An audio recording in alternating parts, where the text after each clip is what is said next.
My mother showed up at my door after 23 years, smiling like nothing had happened. She said she'd come to make things right. Then she asked for $60,000 for my half-brother's college and $3,000 a month to help the family.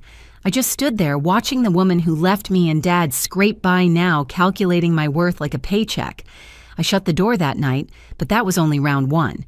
Because when I caught them breaking into my laptop a week later, I realized this wasn't about forgiveness. It was a heist wearing a mother's face. Before I tell you what I did next, hit like and tell me where you're watching from. Have you ever had family show up only when there's money involved? Your stories remind me I'm not the only one. I grew up in a one-story house off Route 6 in Ohio, where the diner grease never really left my dad's hands. He was David Foster, the kind of man who'd work 16 hours and still save enough warmth to ask how my homework went. When my mom, Marie, packed a suitcase and left us, I was 9. There was no goodbye, just the sound of the front door snapping shut and Dad's breath catching in his throat. That was the night I learned silence can be louder than any fight. After that, it was just him and me against overdue bills. I babysat delivered papers at dawn, scrubbed tables after school. Every dollar went into a coffee tin labeled rent. We were broke, but we were solid. Dad never blamed her, at least not out loud. He'd just say, "We'll be fine, Ivy. People show you who they are when times get tight." I carried that line like scripture. Through high school, through the nights I fell asleep over math textbooks, through the scholarship letter that became my ticket out. College turned me into a machine work study repeat. I built the life she said she wanted, downtown apartment salary that paid on-time, fridge that stayed full. But success has a way of echoing in the wrong ears. I didn't know she'd been tracking me through old friends, that she knew what I made, what I drove, where I lived. When she appeared that autumn evening, the light was soft orange. My apartment calmed the city hum, fading behind glass. For a second, I thought maybe she'd come to say sorry. Then she smiled the way salespeople do, friendly, but already counting the commission. Caleb, my half-brother, flopped onto my couch shoes on the table, scrolling through his phone like he owned the place. She talked about reconnecting, about family, helping family. Then came the price tag, his tuition, their rent, their fresh start. Her tone was sweet, but her eyes measured every reaction I gave like data points she could use. I wanted to believe this was a mistake, that maybe she just worded it wrong, that she still had some love left. But the way she glanced around my apartment, the way he smirked at my furniture, it all felt rehearsed. That night, after they left, I sat at my kitchen table, staring at the coffee tin I still kept out of habit. Empty now, I didn't need it anymore. Still, I tapped the lid, wondering if Dad's words had just circled back to test me. Because people do show you who they are when times get tight. And the next time I saw them, they proved it again worse. I didn't hear from her for 3 days after that first visit. Long enough for the hope to fade, but not long enough for the unease to leave. Then a text popped up while I was finishing a report at work. "Mom, can we meet for coffee, just to talk?" I almost deleted it. But curiosity is a dangerous thing when you've spent your life wondering why. So that Saturday, I met her at a cafe downtown, the kind of place where people linger with laptops and playlists of soft jazz. She waved when I walked in, her smile wide rehearsed. Caleb was already there, slumped in a corner seat, his AirPods in.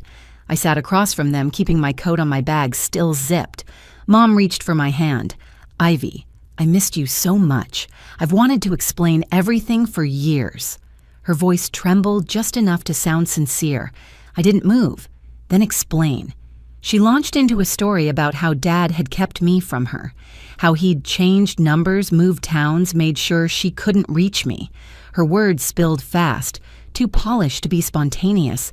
"He wanted to hurt me," she said, eyes glistening. "You were all I had, and he took you." The cafe noise dimmed around me. For a moment, she almost had me. Almost.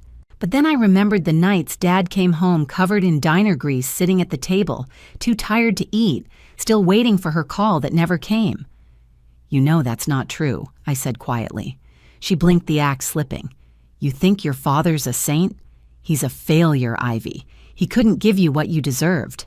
Caleb smirked. "Guess he didn't teach you generosity either." Something sharp twisted in my chest. "Excuse me." He finally looked up from his phone. You make good money, right? I saw the car you drive. Mom just needs a little help with tuition. 60 grand isn't that much for you. Mom placed a hand on his arm, fake chastising. Caleb, sweetie, that's not how you ask. Then turning back to me, we just want a chance to start over. I felt heat crawl up my neck by draining my bank account. Her eyes flashed. Don't say that. Family helps family. That word family felt like a knife. Where was that family when Dad and I were counting coins for groceries? I stood up, voice shaking but steady. You left. You don't get to rewrite history because you need cash. Caleb scoffed. You've changed. Good, I said. That was the point. The table went silent. Her face hardened lips, pressed thin. You'll regret this, Ivy. I stared at her for a long beat, then turned and walked out into the late afternoon sun. My hands were trembling, but my steps didn't falter. Outside, the air smelled like burnt espresso and rain. I didn't know it yet, but this was only their opening move, and I was about to learn just how far family would go. I thought that coffee shop scene would be the end of it, just another ugly conversation I could file away and forget. But a week later, another message came through. Mom, let's start over. Lunch, my treat. Against my better judgment, I said yes. Not because I wanted closure, but because I needed to hear it from her lips, the truth she'd been avoiding. We met at a different cafe this time, a sunny place on Orange Avenue with brass lamps and soft country music, humming from the speakers. She was already there, waving too hard, wearing a pearl necklace that looked borrowed. Caleb was beside her again, tapping on his phone like he couldn't stand to be seen with us. When I sat down, Mom looked at me like she was the injured one. You've been distant, she said, voice coated in honey. I leaned back, crossing my arms. I've been busy working. You remember what that's like? She ignored the jab. You know I really tried with your father. He made things impossible. He didn't want me to be part of your life. There it was again, the rewrite. You left Mom. Her eyes filled instantly, tears on command. He shut me out, Ivy. You were just a little girl. You don't remember. Caleb sighed loudly, flipping his phone face down. Are we seriously doing this? Can we just talk about what matters? What matters? I asked. My car, he said flatly. I need one. College is impossible without wheels. Mom jumped in before I could speak. We thought maybe you could help something reliable, nothing fancy. Caleb smirked. Like a Mustang. Used, maybe. And I need a new phone, too. This one's ancient. I stared at them, both disbelief twisting into something heavier. You're asking me to buy you a car and a phone. After I said no to the tuition, Caleb shrugged. You've got it. What's the big deal? The heat in my chest turned into something solid, something sharp. The big deal, I said slowly, is that you think I owe you. You think you can walk into my life after 20 years and name a price for love. Mom's voice rose brittle. Don't twist this. We're family, Ivy. You're successful. Why shouldn't you help because you weren't there when we needed you? Her mask cracked. You sound just like him, she spat. Always keeping score. Someone had to, I said. Caleb pushed back his chair loud enough to draw eyes. Whatever. You're a joke. You act high and mighty now, but you're still the same scared little girl. Something inside me snapped. You don't know a damn thing about what it took to get here. The cafe went quiet, the sound of steaming milk cutting through the silence. Mom's tears were gone now, her face twisted into something colder. You'll regret embarrassing me like this. I stood grabbing my coat. No, you'll regret underestimating me. As I walked out, I caught our reflection in the glass door, me straight-backed and calm, her reaching across the table, eyes wide with fury. Caleb's phone camera flickered like he was already recording the narrative he'd tell later. Outside, the light had turned harsh, the Florida sun glaring off the pavement. My pulse was steady, but deep down, I knew this wasn't over.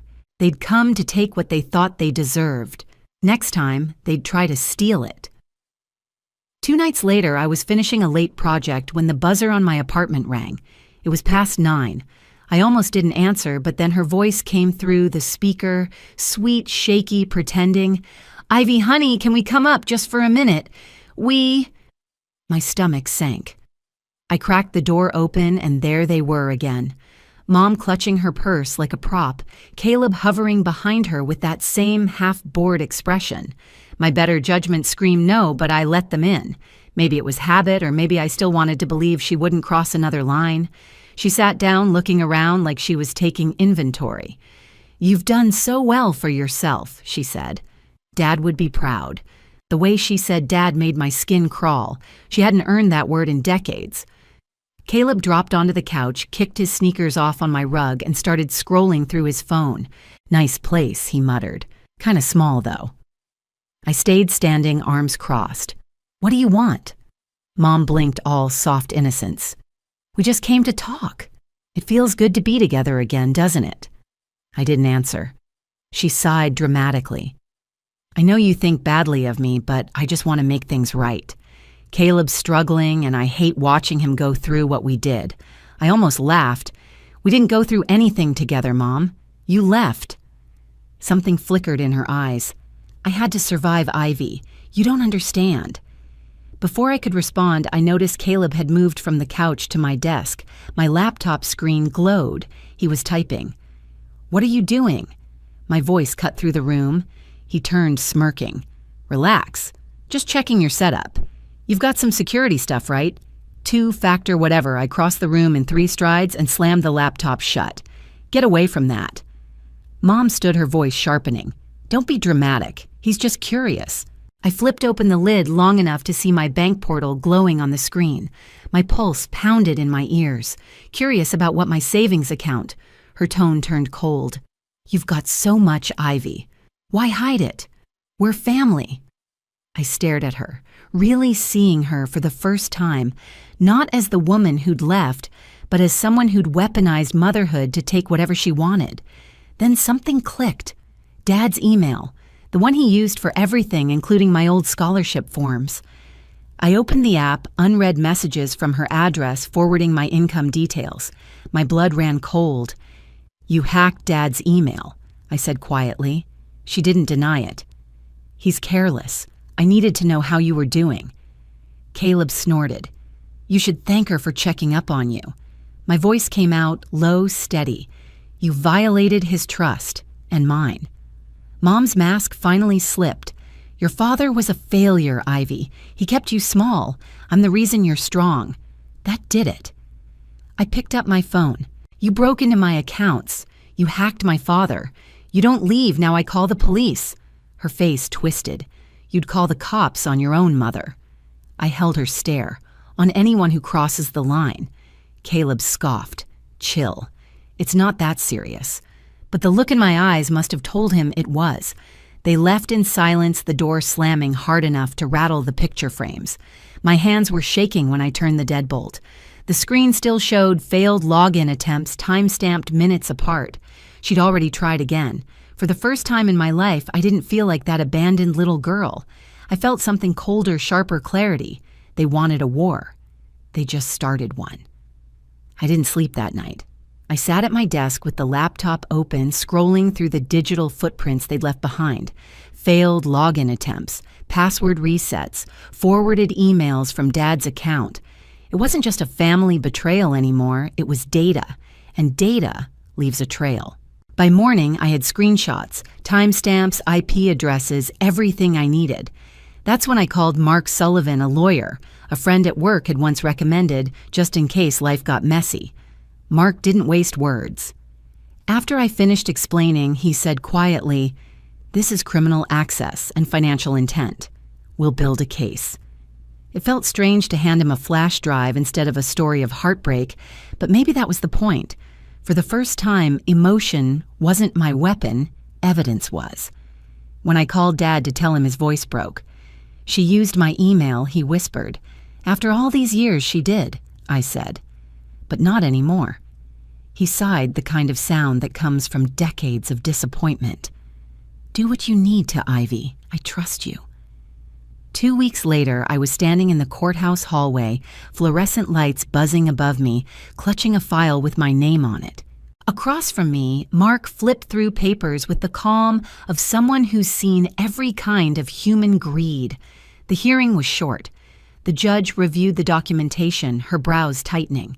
When she signed the order, her voice was firm. Permanent restraining order granted against Marie Stone and Caleb Grant. Those words hit like a bell, clear, final. I stepped out into the Florida heat, the sun glaring off the courthouse steps. My phone buzzed bank notification. Another failed transfer attempt, $10,000 from my savings. My security protocols blocked it instantly, but it proved what I already knew: they hadn't learned a thing. I forwarded the alert to Mark. His reply came a minute later.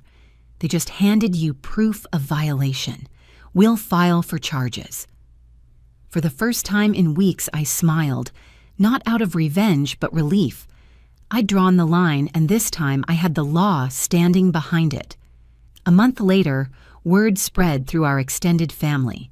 My Aunt Ruth called, voice heavy with regret. "Marie's been like this forever," she said. "Lying, borrowing, taking. You were just the latest target." Her honesty didn't heal the wound, but it stitched something closed. Mom and Caleb faded from everyone's lives after that. No more calls, no more guilt trips, just silence. The kind that doesn't ache anymore. By winter, I'd channeled everything into something new, a scholarship fund for kids from low-income families in Ohio. I called it the Foster Grant. It was ironic, I guess, turning their names into something good. At the launch, I handed out the first award to a quiet girl who reminded me of myself at 9. She said, "Thank you for believing in people like me." I smiled. No one should have to earn love with money. That night, when I walked home through the cool air, the city lights reflecting off the river, I realized I'd finally taken back what my mother stole years ago: peace. A year later, my life looked nothing like the wreckage they left behind. My apartment was still the same, quiet, sunlit, organized, but I was different.